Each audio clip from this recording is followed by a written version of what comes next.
Well, we look at everything in every single year, and we're all about we're process driven. So we're always focusing on the process, and we're always looking for ways to adapt and improve. And so when we look back at and have our after action reports, so how can we adjust these areas? So I would say yes, we're always evolving. And when we talk about ethos, it's about bringing in the right types of players and players with the right makeup. And that's the cool thing about being here at Indy. We had 4 hours of interviews yesterday. We have college scouts that spend a lot of time on these players to figure out that part. Are these guys going to be the right fits? Because we feel like we have a good culture and we have a good locker room in those areas, and we want to make sure we're adding really good players, but they got to fit that part. But to answer your question with Raheem, and anytime we bring in new coaches or new staff, we're always trying to evolve and adapt as best as we can.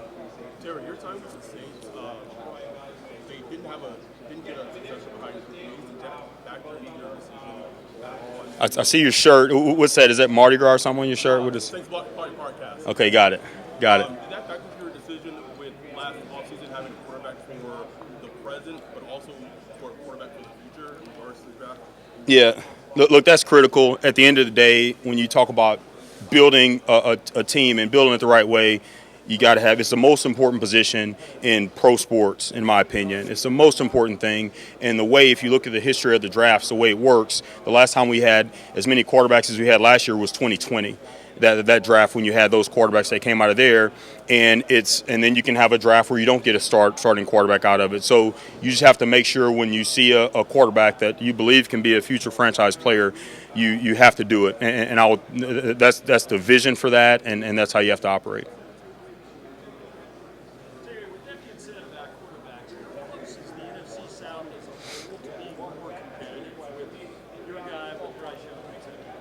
I think it's competitive. I mean, you look at the teams in the division. You just said it with Bryce Young, with ours. I mean, you look at every team. It's not when you play those games, those in-division games. Those are hard games. Those teams know you well, and those are tough, competitive games. So I think we have a very competitive division. Terry, when it comes to the backup quarterback position, do you feel like Kirk would be a good mentor in that role for Penix? Well, look, Kirk handled that really well at the end of the season, and obviously Kirk's he's a really talented player. He's a great man, all those things. So, and again, he handled that role well at the end of the season.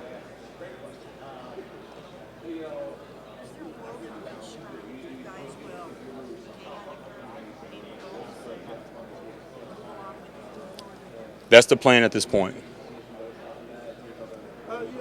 Terry, we didn't ask you about the 14 players from the University of Georgia who are at the combine and 2 from Georgia Tech. In the past, you talked about putting up peaches on the board. You got another 25 players from high schools in Georgia. Just what is that like for having a fertile local ground for your local day, kids to scout and maybe help out your team out? Yeah, a lot of good players. We actually met with some of those Georgia players last night, and a lot of really good players. Like you said, not just the University of Georgia, who's obviously one of the best teams in the country. They've done an unbelievable job. And then also just being from Georgia. I love youth sports and high school sports and all that, and getting to get out and see those young men. I believe it's the best in the country, our high school and youth sports in Georgia. So excited about that and excited about getting to spend time with those players. Are y'all still doing the peach? Yes, we do. Yes, we do. We always know that those players that are our hometown guys. Yes, sir. Do you still believe that Kirk can be an effective quarterback in this league? And how much did that injury, I think he said he had a shoulder, how much did that play a role? Look, Kirk was on the injury report leading into the Denver game, and he wasn't on the injury report. Outside of that, we're only aware of that particular week. We talked about it when that change was made. It was a football decision. It was based off football decision. There wasn't anything injury related.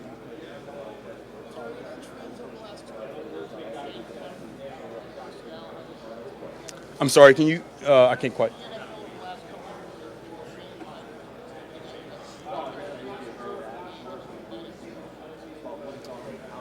That's a good question.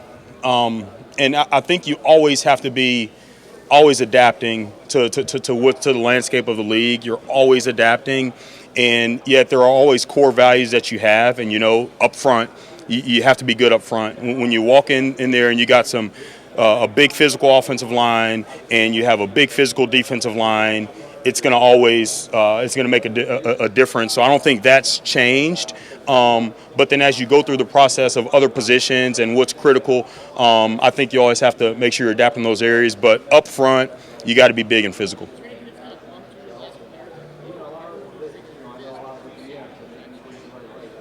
Yeah, I don't know. I would say maybe some of the things that are going on in the college game as you see it, and you see those things making their way to the pro game and how you have to adapt in those ways.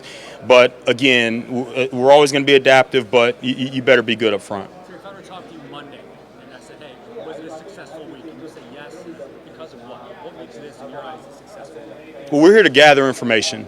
And that's what we're doing. We're spending a lot of times, we talked earlier about all these interviews, these formal interviews with the players.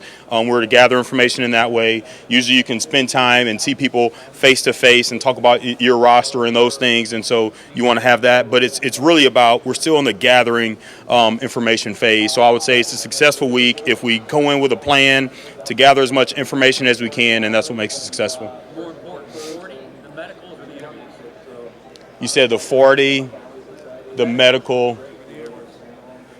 So the medical is critical, right? So I would put getting all that medical information is really number one in that. The 40, nowadays you can have a guy that blazes the 40 but doesn't play fast, and then vice versa. So we focus more on play speed. We also get different numbers nowadays with the GPS and all those things. We can really measure those things in different ways outside of just running a 40-yard dash. So we look at those numbers because you do have the apples to apples. What's up, man?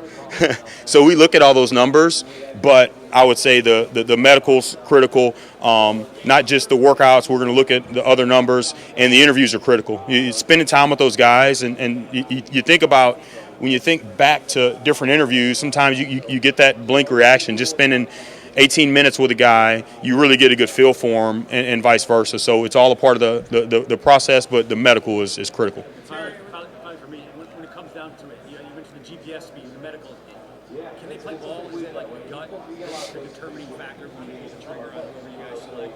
Well, like I said, we have the board set right now from our February meetings, and that's just with the college scouts, boots on the ground. They spent all that time on the road gathering all the information that they can. They know these players really well. They've been scouting for a long time, and you set the board based off football. Now you have to stay disciplined as we continue to gather the information. We assess the intelligence. We meet with the players and really get the background and the makeup. We get the medical. All those things are going to factor in, but it still comes down to football, and that's where we always have to focus on. Terry, for the last several years, the belief is that the running back has been a little devalued, but you've also been a high pick on running back last year. The Eagles, the Ravens, the Packers invested heavily. Do you see the running back coming back in prevalence, or are you not a quarterback? Man, we have a lot of respect for that position, and man, with Bijan Robinson, Tyler Algier, our running back room, I wouldn't trade it with anybody. And so we think it's critical, and it depends on who the player is. And probably the reason it hasn't been is because when you look at drafts, there's certain positions that you usually only the hit rate is really high in certain rounds and it's really low in other rounds. Running backs, historically, you can hit at any point. There's an undrafted free agent running back or a running back that shows up at a rookie camp that ends up being a good player every year. So that's probably why some people would say it's been devalued. But then there's certain players like the teams you're talking about, like a Bijan Robinson, that are just completely different animals, and they're just take the position off of it. Bijan's a special player. You've drafted a couple of corners that are under 5'10" over the years. Yeah. That's a rarity. What are the traits that you look for in the evaluation process out of the draft as to what makes a corner under 5'10" a viable guy to draft? Yeah, good question. And there's always rules and measurables and things that places you don't want to reach. But at the corner position, what are the critical factors? Your cover talent. Can you play coverage? Can you tackle? And can you take the ball away? And so if you have a player that is a shorter player at whatever, but do you believe in him as a tackler? Do you believe he can cover? And can he play bigger? So even though despite his size, because you also have some bigger corners that don't play big if they're not tackling anybody and they can't go up and make a play on the ball. Doesn't matter. So we more assess. We're going to look at the measurables, and you want to have an awareness of it so we know that this guy doesn't fit the prototype of this position, but then it goes back to football. Can he cover? Can he tackle? And can he make a play on the ball? So that competitiveness, that makeup is critical. In an ideal world, do you also hope No doubt, and not just a return game, but something like in this days of whether you're a gunner, whether you're a vice, like you always, that's another phase of the game that's a critical phase. And so every player that we bring in outside of your interior lineman or your O line and D line, you have to be able to do something in the kicking game. You want to go? Sorry, a couple years now into the NIL era, how has that sort of impacted the way that you evaluate players, maybe tolerance for adversity and all those things? You know what's really interesting about that? Now when you look at players, you're used to looking at a player's profile and you see he's been at this school 4 years.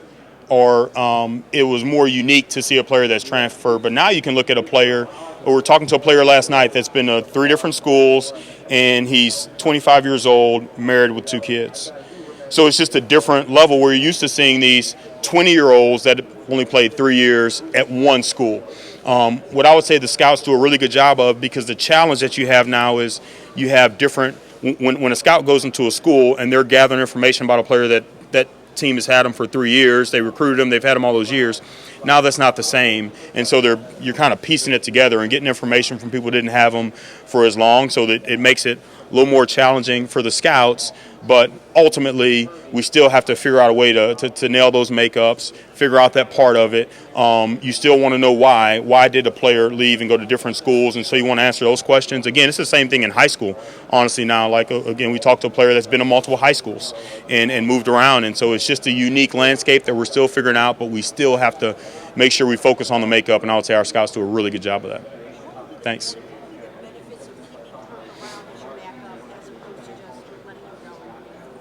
Yeah, whether it's Kirk Cousins or any other player, we have to really look at how is this going to help our team and how is this going to affect the Atlanta Falcons. And so not just with Kirk, with anybody, and all those decisions we make, that's what we have to look at. What's right for this football team. What internally is y'all's evaluation so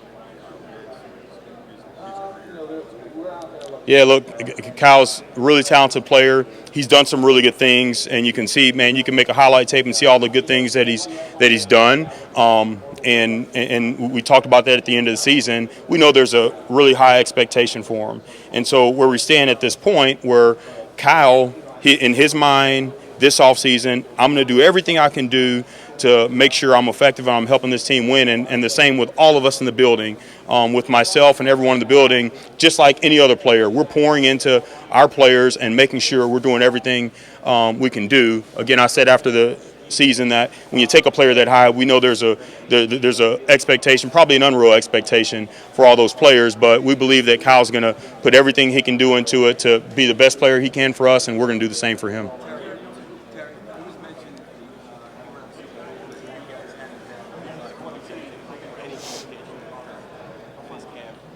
Have you talked to them recently?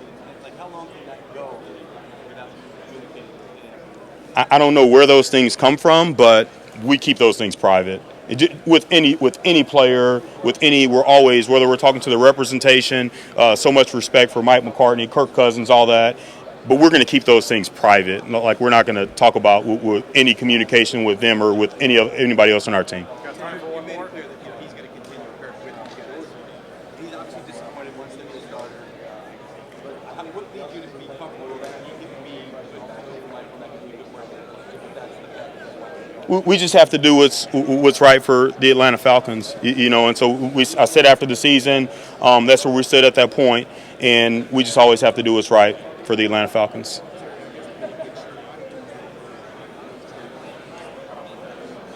It is unique. No, it is unique with that. So with that, there just has to be a high level of communication, and anything that happens, obviously everybody has to be on the same page with it. So we just have to handle that. But so much respect for obviously Kirk, Mike McCartney, but we'll just keep all those things private. All right, thanks, guys. Good. Thank you.